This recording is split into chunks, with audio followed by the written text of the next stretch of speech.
Hello, good morning po sa inyo lahat. So yun, bakit daw ako nagbebenta ng aking lokal?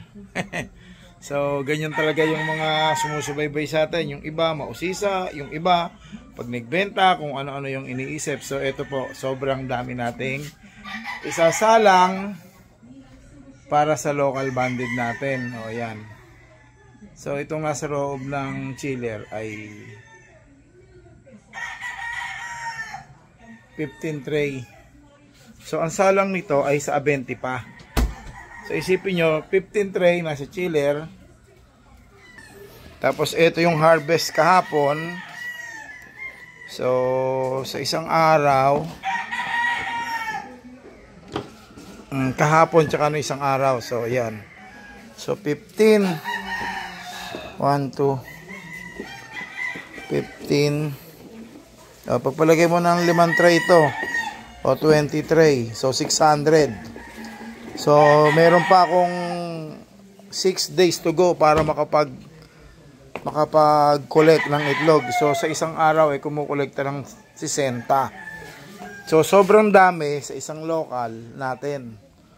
So pwede ko rin naman yan dalhin sa Bulacan, doon sa dinidevelop naming farm, dinidevelop natin. So, kung gusto lang na may kumuha, mag-share tayo. Kung wala naman, okay lang din. Day old po, hindi po tayo magbebenta ng itlog. So, day old ho. Hindi rin tayo magbebenta ng month old. So, yun po. Okay? So, expected natin ay 30 tray bago dumating yung November 20. So, yun po yung dahilan. Kaya tayo nagbebenta ng local banded day old. Wala hong kung ano-anong iniisip kayo. Hindi ho. Kaya daw binebenta. Wala daw pera. Kaya daw binebenta. Ganon, ganire. So, madaming madaming chismoso na wala sa lugar. So, gusto lang natin mag-share. Kung wala namang kursunada, bayaan nyo na lang panoorin nyo. Huwag nyo na lang panoorin yung video ko. Dahil iba-iba ho yung tao. Ay, yung iba naman, suki ko. Kasi yung isa kong suki, okay na, may sisiw na siya. So, ayoko namang magbenta ng pa isa-isa, pa dalawa-dalawa, pa lima-lima. Kahit lowest 50 o 25, mag-share ako. So, yun. So, saan galing yung itlog? Ayan. Puno yung ating breeding pen. Puno yan. Tapos meron tayong pinapaupo sa battery cage. So ayun yung mga broodcock natin. Ayan. Ayan. Ayan. Lahat na nandito sa corner na to. Oh, yun pa yung breeding natin. Ayan. Hindi na natin iisa-isahin. Kung gusto niyo tingnan, punta na lang kayo dito sa farm, mas maigi pa. Pero wag kayong pupunta ng biglaan. Oh, ayan. Oh, ito naman yung mga inaasawa nila. Ayan. Ito yung sa Boston Black, ito yung sa Dome. Tapos sa Boston 47, Boston 2. So yung mga broodcock natin at yung mga Boston dito, may kanya-kanyang katawagan. So ayan po. So nagtatanong po ng ginagamit nating patuka ay Integra 4, BMEG Integra 4. So yan. Ito yung mga puti. So yung puti natin, 3 pamilya.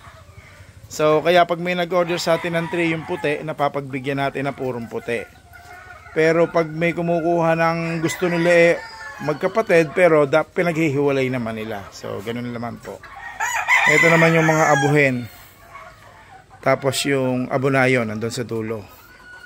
So yan po, in-explain ko na sa inyo lahat para hindi kayo tamang hinala lagi.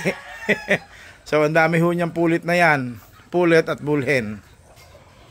So magsesell na rin tayo ng pulit.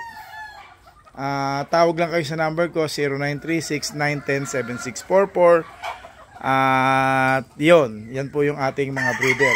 Shout out na rin Kaladok Paul, Kaladok Yap. At pakitext nyo po ako na-reformat po yung cellphone ko na wala po yung number nyo sa akin, hindi ko kayo ma-contact. So regarding lang naman po dun sa BOT December 2. O yun.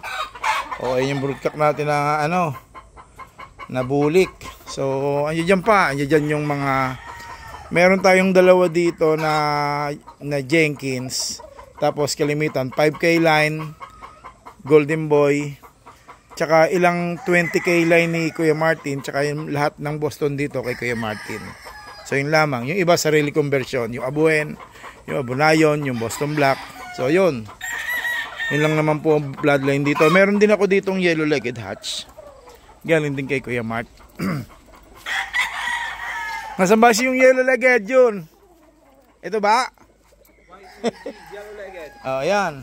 Ayan yung yellow-legged hats natin galing kay Kuya Martin, oh. Oh. Yan. So, yan. Yung kalawayan natin hindi na pasalang. Oh, so yun. Oh. Ganun kadami itlog natin, ganun kadami breeder natin.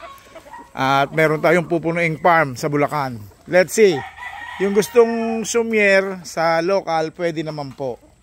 Okay po. Oh, isa lang ho number natin. 0936-910-7644. Ito po si Randy Hebron TV. At muli ko kayong iimbitahan sa BOT December 2 SMC. Okay? Thank you po. Bye-bye. Good morning po.